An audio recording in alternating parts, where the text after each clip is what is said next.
Hi guys, welcome back to my channel. This is Michelle Veisaga and I'm the crafty chick behind Chell's Beads.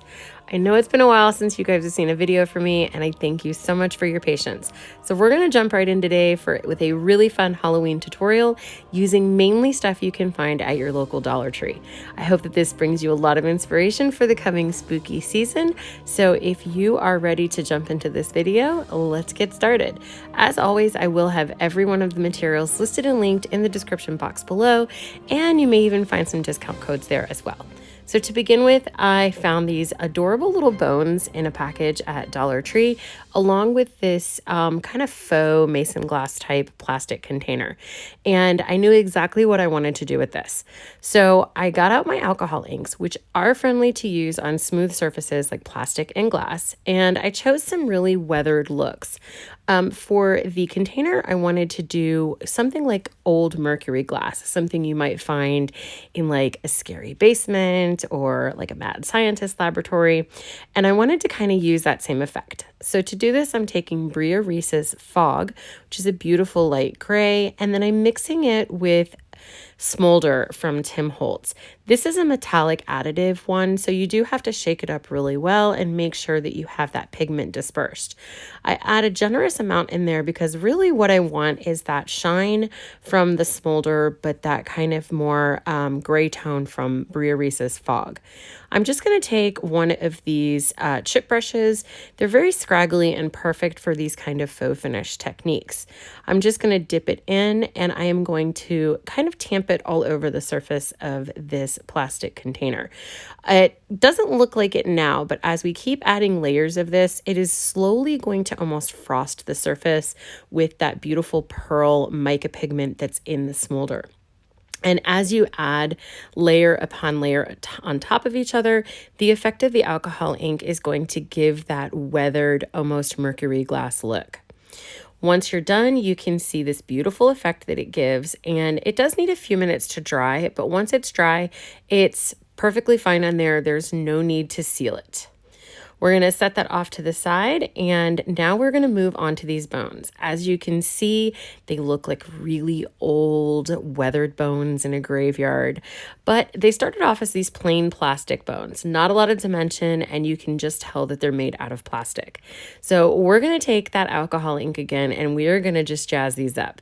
So to do that, I'm going to take Teakwood from Holtz, and I'm going to take about 5 to 10 squirts in a medicine cup, and you might have guessed it, we're going to go back into Brea Reese Fog because I do want to add just a little touch of a more dark tone to this.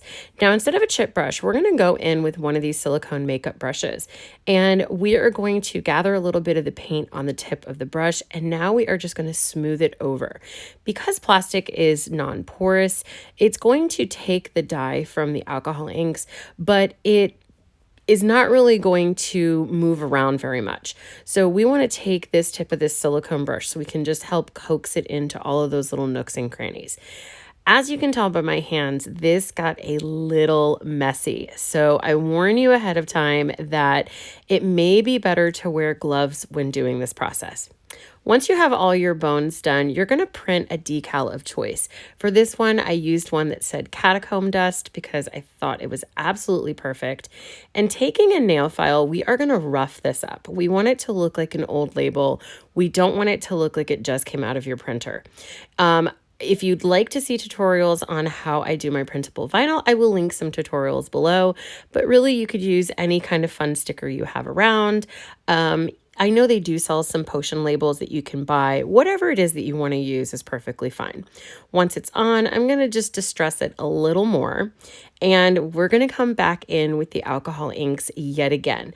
We want to make it look like there's something that's dried on here. You could even go in with like a red tone, but for this, I'm just going to take some of the alcohol ink that I already had, and I'm going to brush it along the edges of our decal. I just want to make sure that everything looks really worn and very distressed. If you wanted it to look bloody, you could maybe put a little bit of this kind of paint on your finger and maybe do a little bloody fingerprint. But for this, I'm doing more of a stained look. So that was the mixture of the Teakwood and the fog that I had from the bones, and I'm just going to use it to age and distress this label somewhat. I use the tip of the silicone brush because this type of printable vinyl is extremely porous and really soaked up that ink. So this was a good way to get it where I wanted it to be.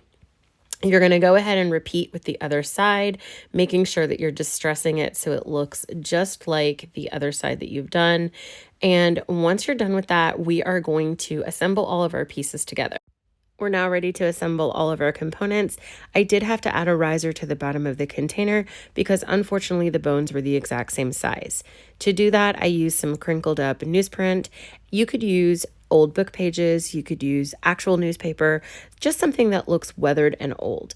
Place the bones on top and arrange them how you'd like, and it is ready to go for a beautiful shelf sitter or even something on a tiered tray. I'm adding this to my console table, which will be done like a spooky apothecary shop. That's it for this video, guys. Thank you so much for joining me. I had a blast showing you how to make this, and best of all, it's just a couple of items from your local Dollar Tree, plus crafting items that you probably already have on hand, and together they make such a unique project and a unique decor item for your house. If you guys like this video, please give it a big thumbs up, consider subscribing to my channel, and as always, from the bottom of my heart, thank you so much for supporting my creative endeavors. If you'd like to watch my last video, you can click right here, and as always, guys, till next time, stay creative.